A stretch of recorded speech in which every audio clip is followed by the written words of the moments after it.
Halo teman-teman semua, apa kabar? Saya kali ini ingin memberikan tips buat teman-teman yang ingin mencari rumah tinggal yang baik secara Feng Shui. Bagaimana sih rumah tinggal yang baik secara Feng Shui itu? Apakah hadap ke barat, ke timur, ke utara, atau ke selatan? Tentu saja secara Feng Shui sebenarnya arah hadap rumah itu tergantung dari pencari nafkah utama keluarga tersebut. Terkadang pencari nafkah utama bisa sang ibu ataupun juga sang ayah ataupun keduanya. Secara Feng Shui semua arah mata angin baik adanya. Utara, selatan, timur, barat, ataupun juga arah miring seperti timur laut, tenggara, barat daya, barat laut. Namun sebenarnya dari pengalaman saya saat mengecek Feng Shui lokasi rumah, bangunan tempat usaha, dan lain-lain, biasanya yang memiliki arah hadap untuk properti baik adalah utara dan selatan. Tapi banyak juga orang suka untuk menghadap ke timur karena bagi mereka matahari pagi bagus untuk energi yang menyinari rumah.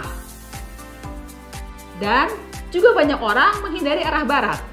Tetapi sebenarnya tidak demikian.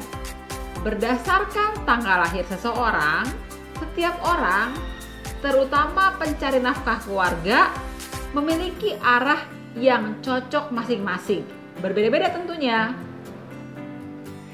Jadi teman-teman, arah utara dan selatan memang secara properti baik untuk jual beli. Bisa cepat laku ataupun juga nilai tanahnya cukup tinggi. Sedangkan arah timur disukai orang karena ada energi matahari pagi. Di mana energi matahari pagi bisa cleansing alami terhadap rumah tinggal Anda. Namun arah barat juga bagus karena ada matahari sore. Dan arah barat itu bisa menggairahkan seluruh penghuni rumah. Semuanya tergantung dari tanggal lahir orang tersebut. Nah, beda lagi nih kalau rumah tinggalnya digunakan sebagai tempat usaha. Untuk rumah tinggal yang cocok sebagai usaha konsultan, biasanya hadapnya adalah utara ataupun timur.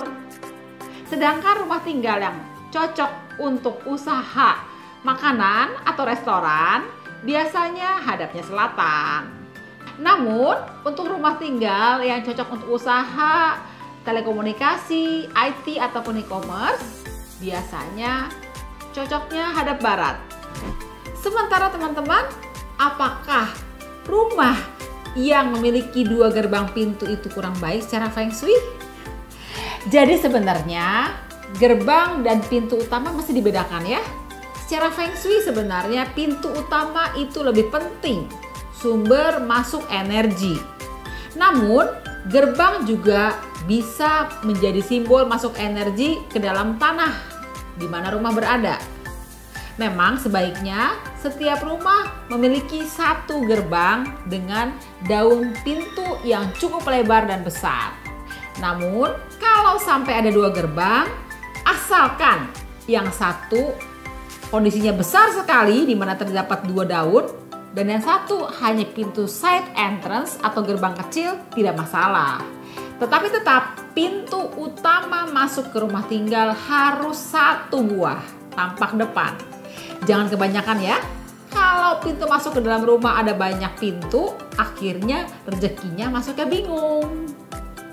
Bagaimana dengan pintu gerbang yang sejajar dengan pintu rumah? Ataukah baik atau tidak? Sebenarnya teman-teman, secara Feng Shui tidak terlalu masalah. Bukan masalah besar apabila pintu gerbang lalu di depannya ada pintu masuk utama. Asalkan saat pintu masuk utama terbuka, di depan pintu tersebut tidak ada tangga, tidak ada dapur, ataupun tidak ada kamar mandi atau WC. Dan juga di depan rumah atau di depan pintu masuk utama, jadi setelah gerbang dan pintu masuk utama, jangan ada tangga. Itu yang paling penting. Jadi tangga tidak boleh terletak di depan pintu utama masuk rumah, dan juga tangga tidak boleh terlihat dari pintu masuk rumah pada saat pintu masuk rumah dibuka.